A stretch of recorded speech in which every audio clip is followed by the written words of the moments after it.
There are a lot of characters in Warframe, nearly 50 unique ones at the time that I'm making this, each with their own tools and abilities. There are also a lot of augment mods for these abilities, some good and some not so good. Of these, an augment that I see a lot of people put in the not so good camp is Concentrated Arrow, which is an augment for Ivara's Artemis Bow. To be honest though, I don't really get why. I can see why someone would judge this augment so harshly at a glance, but if you use your brain a bit and know how to exploit normally mundane aspects of the game, you can turn Ivara into a room deleter pretty easily. How? Well, before we talk about Concentrated Arrow, we should probably talk about Artemis Bow itself first. Artemis Bow is Ivara's ultimate ability, which has a base damage of 160 per arrow and a base multi-shot of 7. The base damage is affected by strength mods placed on Ivara, mods placed on the weapon, and arcanes that affect primaries like Arcane Rage. We'll cover this more in depth in the Exalted Weapon video, whenever that comes out, but for now, what you need to know is that it's basically a bow that is also a shotgun. It's kind of like Cernos Prime 2.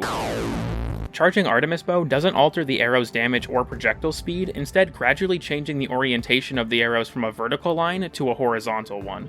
The crit chance of Artemis Bow is 25%, the crit multiplier is 2 times, and the status chance is 20% per arrow, along with a punch through of 1 meter.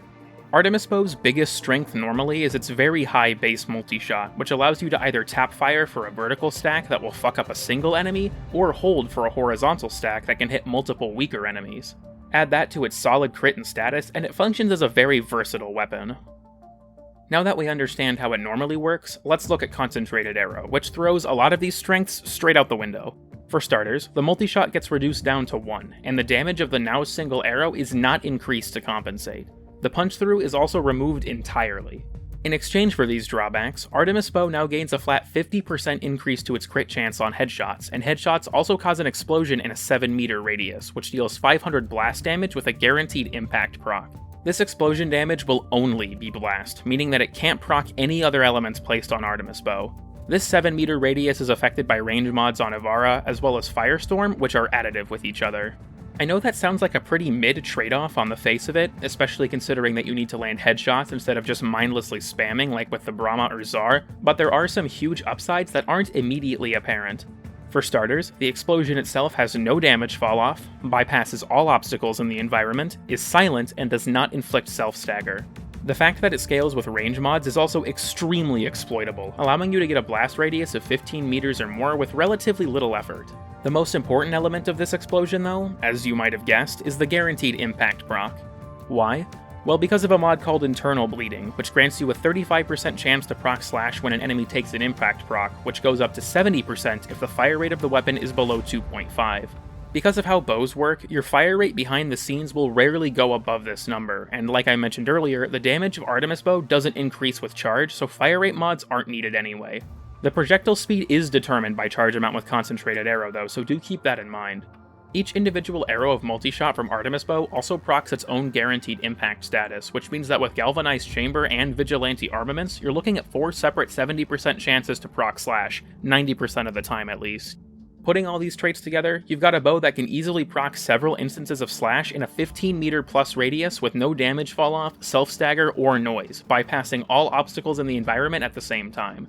The biggest drawback to this is that, like I mentioned, the explosion can't proc any other elements on the weapon, so you'll need an external viral spreader like a Panzer.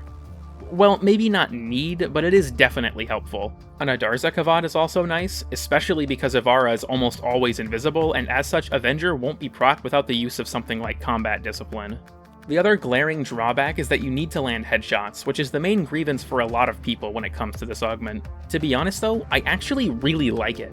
You can, of course, just use sleep arrows to line up easy headshots, implying of course they have an obvious head to hit. Prowl also grants a headshot damage boost while active, which is very easy to take advantage of considering that Ivara will rarely leave Prowl anyways. But fuck all that. Where this augment gets fun is when you try to land headshots without any help. Warframe's demand on a player's mechanical skill is relatively low most of the time, and even if you are good at something like pulling off a tricky bow shot, you normally aren't rewarded for that feat of mechanical skill almost at all. With Concentrated Arrow though, you are rewarded very handsomely for landing that tricky headshot, and flying around trying to pull off trick shots is just fun as hell. It's so much more involved than something like Monkey Czar, even if you're just using sleep arrows and netting easy headshots, but the Ivara Trickshot 360 no-scope throwing knife off the map kill cam meta is where it's at. The dopamine hit from clearing a room by clicking once wears off pretty quickly with normal AoEs, but I still get a quick spurt of the happy chemicals after using this augment a lot. You really feel like you got rewarded for doing something good, and while that does make me somewhat existential about the fact that I've been classically conditioned this hard by a single mod, I can't deny that it's really satisfying. Even if you aren't going for nutty trick shots to put on your phase application, I still think this mod is both really fun and really strong, and that gets made even better due to a peculiar interaction between Prowl and Eclipse. The main reason you'd take Eclipse on a build is for the damage boost, as it is one of the few multiplicative damage boosting abilities and is also a helmet ability. However, you then have to constantly battle the ability's main gimmick, which is that standing in the light grants you more damage, while standing in the dark reduces the damage you take from enemy attacks. Like I said, most people want the damage boost, and likewise the damage reduction is seen as more of an obstacle than an asset. But by using Prowl, you can actually snapshot the light level you were at when turning invisible, meaning that you can be considered in the light permanently, so long as you don't stop being invisible. Eclipse's damage boost is also affected by the light level in real time, and while the UI displays the full buff at all times, it actually varies based on how bright the room is. By snapshotting this value with Prowl, you can also maintain the strongest possible buff with very little effort.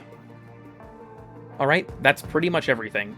Basically, you can use Eclipse, Prowl, and Sleep Arrow for easy headshots that turn Artemis Bow into Brahma 2. Or, if you like having fun, you can become an MLG trickshotter instead.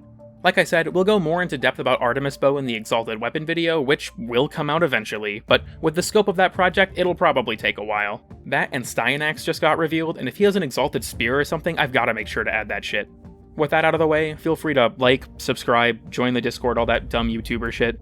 You can also stop by my streams every Sunday at 5:30 PM CST, or donate to my Ko-Fi, which is in the description.